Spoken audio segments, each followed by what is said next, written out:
Enmeshment is not the same thing as dependence. Online, I'm seeing a lot of things that are basically calling somebody enmeshed if they are overly dependent, almost clingy on their partner or parent or whatever. So, enmeshment is a different concept. Now, somebody who is dependent might be enmeshed or might not be. In today's video, we're going to talk about what enmeshment is and what it isn't.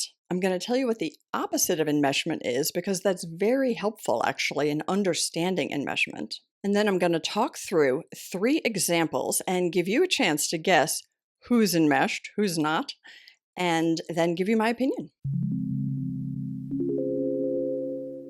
So, enmeshment basically means to entangle or trap in a web, right?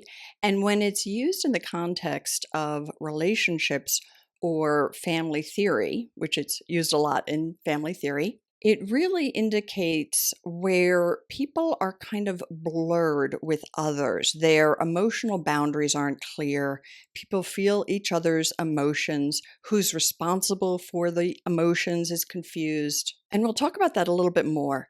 But the opposite of enmeshment is individuation. So, individuation is the process by which somebody individuates, somebody becomes who they truly are. It's a process that we all go through to some extent or another, in which we become differentiated from others around us. And healthy individuation, in many ways, is really kind of the goal of like really becoming who you want to be. And if you are individuated in a healthy way, you can also be interdependent in your relationships. You can also be in an intimate relationship where there is mutual caretaking. So, individuation does not mean total independence, right? Because we're all interdependent. Every single one of us on this planet, we rely on others. We are, to some extent, dependent on others. Now, individuation is a big topic. So, if you would like to hear more on it, and I think it's a really interesting topic, drop a note in the comments. Let me know you'd like to hear more on it, because the concept was really created or developed by Carl Jung, and it really was about accepting all parts of ourselves. Individuating would be accepting our shadow side as well as the persona we present to the world. But I don't want to go into that too deeply right now. But if you think about having a persona, that's what we're presenting to the outside world. And we all have to do that to some extent. But in our deeper relationships and in our relationship with ourselves, right? We want to be able to be who we really are. We don't want to be stuck being only that persona. So when I talk about enmeshment and the family role issues, if you're stuck in a family role, you're stuck in a persona.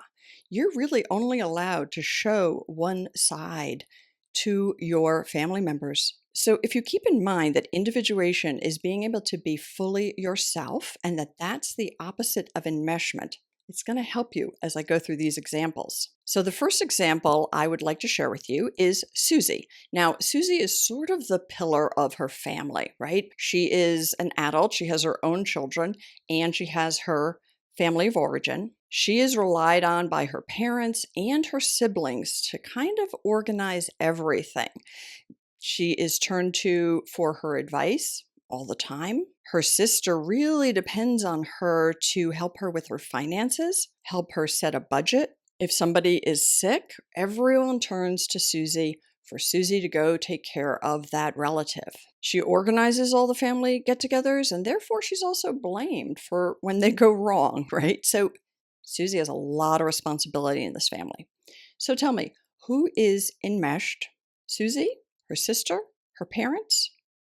What would you say? So I'll give you a quick second to think that through. You could always comment if you want, but you don't have to. But basically here, everybody's enmeshed. This is a pretty good description of an enmeshed family system, right? Susie has the role of not just caretaker, but responsible one, financial advisor, nurse. She takes all of those take charge roles. She would tell you she's not dependent on anybody, but she does oblige, whether she feels resentful or not, she obliges with the requests. Deep down, like on an inner level, Susie feels like this is her job. She is responsible for taking care of these things.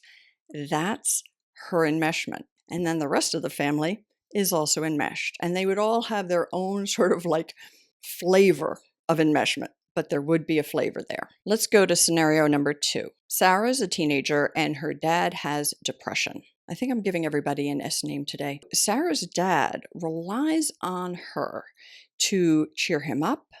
He tells her a lot of his problems. She's a really good listener. When she's not around and he needs her, he gets really upset. He doesn't get angry at her or yell, but he will spiral down and tell her about it, and then she'll feel guilty. So you could call this kind of relationship many terms.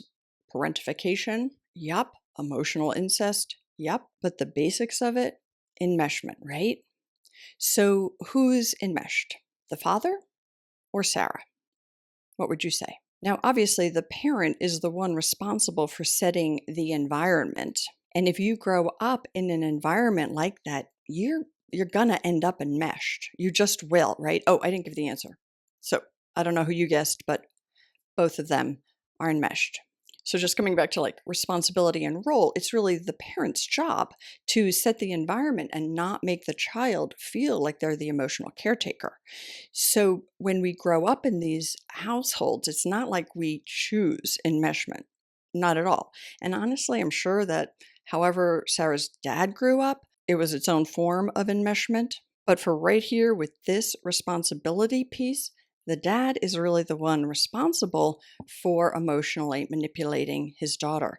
However, she is caught in it also. So healing from enmeshment is not about you're doing something wrong. You have to change your choices, right? It's about beginning to see the pattern, understanding what negative core belief has developed in you that makes you feel like this is your role. And that would be true whether you have the role of the dad seeking that kind of emotional support or of the teenager who feels like she has to give it. There's some negative core belief driving that behavior. Now, the degree to which Sarah is enmeshed depends on other support she has, whether she's had some therapy, right? Whether she's aware of this pattern. But if Sarah is cutting back on the activities that she needs to do as a teenager, right? The personal growth she needs. If she is cutting back on seeing friends or doing schoolwork or taking trips because of this, that would mean she's even more enmeshed, right? So her behavior does contribute to, or I shouldn't say contribute, it reflects how deep that enmeshment is. So just coming back here, because enmeshment is really about not having healthy boundaries, right?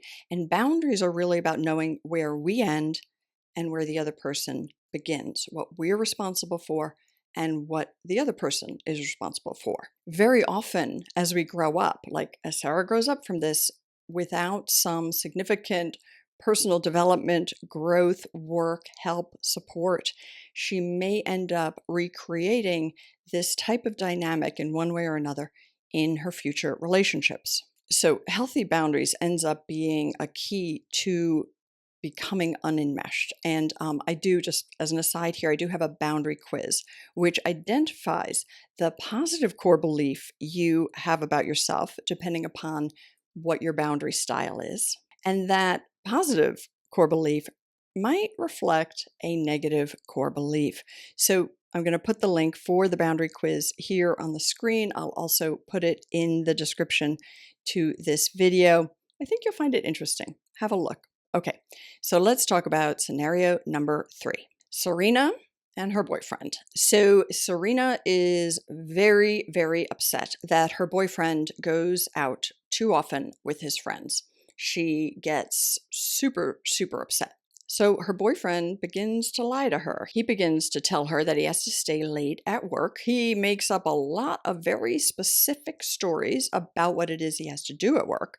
And then when she calls him because he's still at work at 10 o'clock, he'll text her back, sorry, I'm meeting with somebody. I'll get back to you as soon as I can, because he's actually in a very noisy bar and he couldn't pick up the phone to tell her. So just your quick sense, who would you say is enmeshed in that scenario? Serena or the boyfriend? I'm going to give you a little more information here.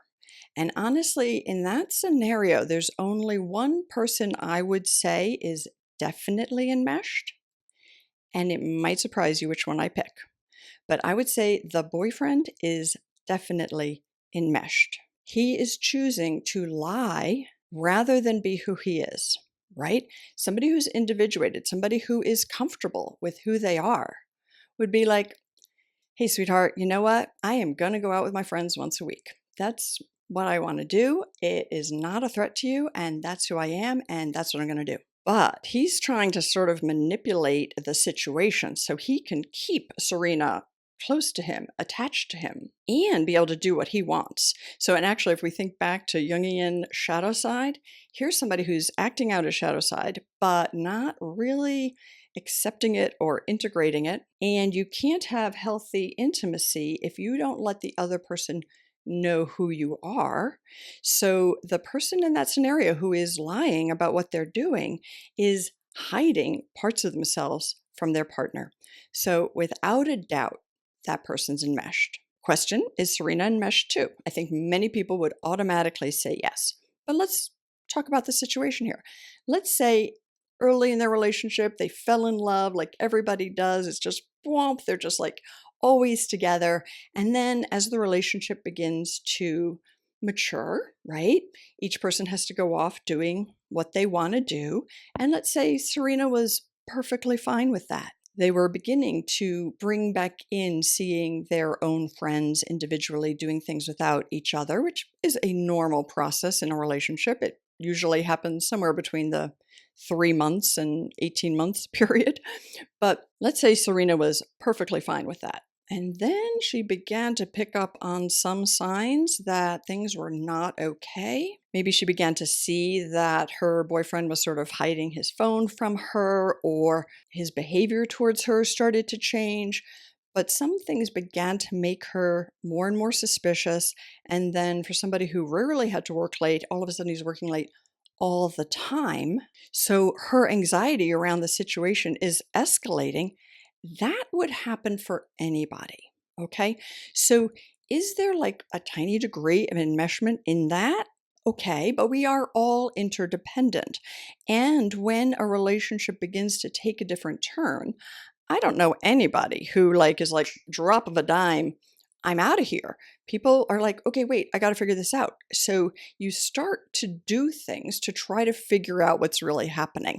And if you have a partner who's lying to you and you don't tend to lie, you probably believe them, but then you end up really confused because your gut is telling you one thing, but the person's telling you something else, and you love them, and maybe you've already been in relationship with them for a year. You have a history built, you have commitment, you have shared friends and memories and experiences and all sorts of things, right? Maybe even have a shared pet. You're not going to just walk out the door right away. You are going to want to know what's going on. So yes, your behavior might escalate, which from the outside might look needy or clingy, but I would say that falls into the realm of normal. And then at some point, if that behavior of your partner doesn't change, you don't get the answers you know you need, then it's time to leave the relationship. So there could be a scenario where Serena is actually not enmeshed. Let me know if that example made sense to you. But what I really wanted to get across here is that the concept of enmeshment is not about dependence. Oh, and you know what? I'm going to throw out a last example here, and we're going to use a guy this time. So let's say Sam been married 40 years and his wife ends up in the ICU, and Sam is distraught. Okay. That's a pretty normal reaction. I'm just going to put right there. But let's say he's distraught and he begins to spend all of his time in the ICU. Maybe he has to take time off of work. He begins to neglect his own self-care. He's very worried about his wife. Is that enmeshment? And then the wife, who is dependent on the hospital and the medications and her husband to help her out, right? If you're in that situation in a hospital, you really want somebody by your side if you can, because talking to the doctors, advocating for yourself, very hard to do if you are that impaired. So, yes, is she dependent on her husband? Yes. But is she enmeshed? Not, I mean, that does not, she might be, but that does not indicate that she's enmeshed. And the scenario also doesn't indicate that the husband's enmeshed. It's sort of like that's what happens in a crisis, right? So I just think these are great examples, and you should let me know what you think of how enmeshment does not equal dependence or clinginess. All right. Thanks. See you next week.